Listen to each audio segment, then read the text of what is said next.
গাছ সংগ্রহ করা একটা বিনিয়োগ এবং এই বিনিয়োগটা সম্পর্কে আজকে খুব গুরুত্বপূর্ণ কিছু কথা বলবো viewers. Hello everyone, welcome back to mango man Bangladesh. একটা গাছ যদি আমরা 500 টাকা, 700 টাকা বা 1000 টাকা যে টাকাই আমরা সংগ্রহ করি, ওই টাকা দিয়ে গাছ কিন্তু আমরা দীর্ঘ সময়ে নিয়ে আমরা এটাকে লালন পালন করব, আমরা এটা থেকে ফল সংগ্রহ করব, পরিবারের পুষ্টির চাহিদা পূরণ করব। যদি আমরা একটু চিন্তা ভাবনা করে বুঝে শুনে কাজটা করি, তাহলে আমাদের আর ঠকতে হবে না।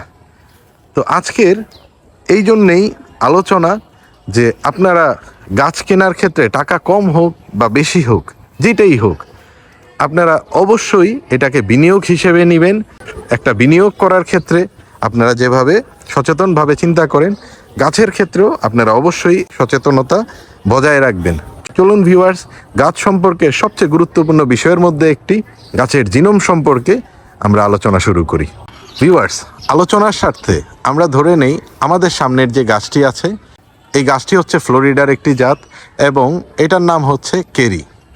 এখন এই কেরির যে জাতটি আমি ফ্লোরিডা থেকে সংগ্রহ করেছি, এই যে দেখুন এখানে কিন্তু এই যে ডালটা যেটা আমি গ্রাফট করেছি বা কলম করেছি, এই ডালগুলো কিন্তু আমি সরাসরি ফ্লোরিডা থেকে নিয়ে এসেছি।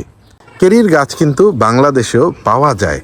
আপনি যদি অনলাইনে চেষ্টা করেন, ফেসবুকের বিভিন্ন যে গ্রুপ আছে, চেষ্টা করেন, আপনি কেরির গাছগুলো বাংলাদেশেও বিভিন্ন নার্সারিতে পাবেন। কিন্তু আমি যে কারণে ফ্লোরিডা থেকে, আমার প্রথমে তো কোনো বিক্রয়ের উদ্দেশ্য ছিল না, আপনারা সবাই জানেন।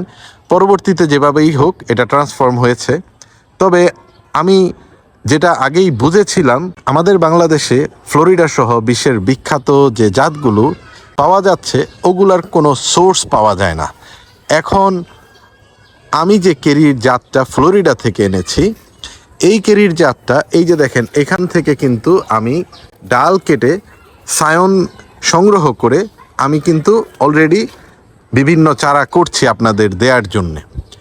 তো আমার যে চারাটা করা হচ্ছে ফ্লোরিডার একটা জাত, ফ্লোরিডা থেকে সংগ্রহ করা, সরাসরি নিজে নিয়ে আসা এমন একটা জাত।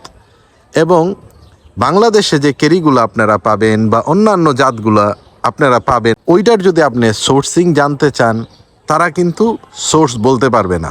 জিনোম পরিবর্তনের যে বিষয়টা, সেটা হচ্ছে প্রত্যেকটা গাছের কলম থেকে কলম, ধাপে ধাপে একটা থেকে আরেকটা করা, আরেকটার থেকে আরেকটা করা, এমন যদি করা হয়, সেই ক্ষেত্রে প্রত্যেকটা গাছে নির্দিষ্ট একটা পার্সেন্টেজ কমতে থাকে, যেটা মাতৃগুণাগুণ থেকে ভিন্ন হতে থাকে। এই ক্ষেত্রে সাধারণত 0.5% থেকে শুরু করে কিছু কিছু জাত এমনও আছে যেটা 20-30% পর্যন্ত জাত সরাসরি মাতৃগাছের গুণাগুণ পরিবর্তিত হয়ে যায়। আপনি জানেন এটা কেরি, ফলের শেপও দেখতেছেন কেরি, কিন্তু মাতৃগুণাগুণ পরিবর্তন হয়ে যাওয়ার কারণে সেই ক্ষেত্রে আর কেরি ওই স্বাদটা থাকে না। হয়তো সাইজ শেপ ঠিক আছে। এখন আপনাদের দেখাই, হ্যাঁ, এটার থেকে সায়ন নিয়ে ধরুন আমি এই যে একটা চারা গাছ আমি এটা করেছি, তো এটা করেছি এবং ধরে নেই আমরা একটা নার্সারি আমার কাছ থেকে সংগ্রহ করেছে। নার্সারি যারা আছে তারা কিন্তু সংগ্রহ করেছে পরবর্তীতে রিপ্রোডাকশনের জন্য। আচ্ছা, ওনারা আবার কি করলো, ওনারা আবার এখান থেকে সায়ন নিয়ে আবার এই যে আরেকটি চারা তৈরি করে ফেললো। এই যে চারা তৈরি করে তারা তাদের নার্সারি থেকে বিক্রির চিন্তা ভাবনা করলো। এখন যদি আমরা জিনোমের ক্ষেত্রে যাই, তো আমি কিন্তু ফ্লোরিডা থেকে সংগ্রহ করেছি। এখন ফ্লোরিডার এই যে ডালটা, এইটা দেখা গেছে জিনোমের যে বৈশিষ্ট্য, মাতৃগুণাগুণ অক্ষুণ্ণ থাকবে। এখন এখান থেকে যখন আমি আবার ডাল কেটে এটাতে গ্রাফ করলাম, এখানে কিন্তু নির্দিষ্ট একটা পার্সেন্ট এটা চেঞ্জ হয়ে গেল, 0.05% একটা অলরেডি পরিবর্তন হয়ে গেল। এখান থেকে যখন আবার নার্সারির কাছে গেল, নার্সারি যখন আবার প্রোডাকশন করলো, সে এখানে চারা করলো, এখান থেকে এই যে ডাল নিয়ে সে নিজেদের একটা প্রোডাকশন করলো। এইখান থেকে কিন্তু আবার একটা নির্দিষ্ট পরিমাণ পার্সেন্টেজ জিনোমের পরিবর্তন হয়ে গেল। এভাবে যতবার পরিবর্তন হতে থাকে, ততবার এই গাছের যে মাতৃগুণাগুণগুলো পরিবর্তিত হতে থাকে। এইভাবে করে আমরা যখন বিদেশির যে জাতগুলো ওগুলো আসে, ওগুলা কোথার থেকে সংগ্রহ করা হলো, আপনি গ্রাহক হিসেবে এটা কতবার পরিবর্তিত হয়ে আপনার হাতে পৌঁছেছে এটা কিন্তু আপনি জানেন না, এবং এটা খুবই গুরুত্বপূর্ণ।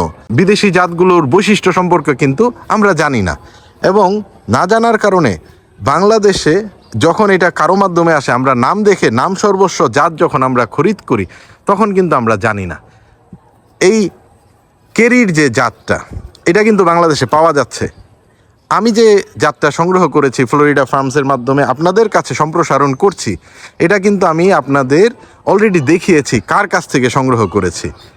কিন্তু বাংলাদেশে যারা বিক্রি করতেছে তারা যখন তাদের সোর্সটা বলছে না, আপনি কিন্তু বুঝতে পারতেছেন না তারা যদি থাইল্যান্ড থেকে সংগ্রহ করে, থাইল্যান্ডের যে ব্যক্তি সংগ্রহ করেছে সে কার কাছ থেকে সংগ্রহ করেছে, কততম বার পরিবর্তিত হয়ে আপনি গ্রাহক হিসেবে এই চারাটি সংগ্রহ করলেন আপনি কিন্তু জানলেন না। এই ক্ষেত্রে দেখা যায় অনেক ভালো জাত পরবর্তীতে পরিবর্তিত হতে হতে অনেকভাবেই পরিবর্তন হয়ে যায়, এবং এমনও হয়ে যায় যে মাতৃগুণাগুণ সম্পূর্ণ চেঞ্জ হয়ে যায়। এই যে জিনোম পরিবর্তিত হয়ে যাওয়ার কারণে আমি চেষ্টা করেছি আমার জায়গা থেকে যে ভাই প্রত্যেকটা জিনিস, যেহেতু আল্লাহ তৌফিক দিয়েছে বছরে 2-4 বার দেশ বিদেশ ঘোরার সুযোগ হয়েছে ব্যবসার কারণে, নিজের ঘুরতে যাওয়ার কারণে, তখন আমি এটা বেছে নিয়েছি যে আমার জাতটি আমি সংগ্রহ করব, এবং 100% অথেন্টিক যে জাতটি এটি আমি বাংলাদেশে সরবরাহ করব। তো আপনারা যখন যে কোনো একটি জাত সংগ্রহ করবেন আপনারা অবশ্যই চেষ্টা করবেন নিশ্চিত হওয়ার জন্যে যে এইটা কার কাছ থেকে সংগ্রহ করা, এটার সোর্স কি। এখন আপনি যদি শুধু নাম দেখে গাছ সংগ্রহ করে ফেলেন সেই ক্ষেত্রে কিন্তু আপনি বুঝতেও পারবেন না। এই জন্যে আপনারা যখনই কোনো আমের জাত বা যে কোনো ফলের জাত সংগ্রহ করবেন আপনারা অবশ্যই জিনোমের ব্যাপারটা মাথায় রাখবেন, এবং অবশ্যই আপনারা সচেতন হয়ে আপনাদের এই গাছটি সংগ্রহ করবেন। দেখা হবে ভিউয়ার্স। আজকের আলোচনাটা একটু দীর্ঘায়িত হয়ে গেল, অনেক কিছু উদাহরণ সহ বোঝাতে গিয়ে সময় লেগে যায়। তো আশা করি আপনারা আমার যতটুকু জ্ঞান আছে আমি শেয়ার করার চেষ্টা করেছি, আপনারা উপকৃত হবেন এবং আপনারা সচেতন হয়ে আপনাদের গাছটি সংগ্রহ করবেন। ভালো থাকবেন সবাই, আল্লাহ হাফেজ, টাটা।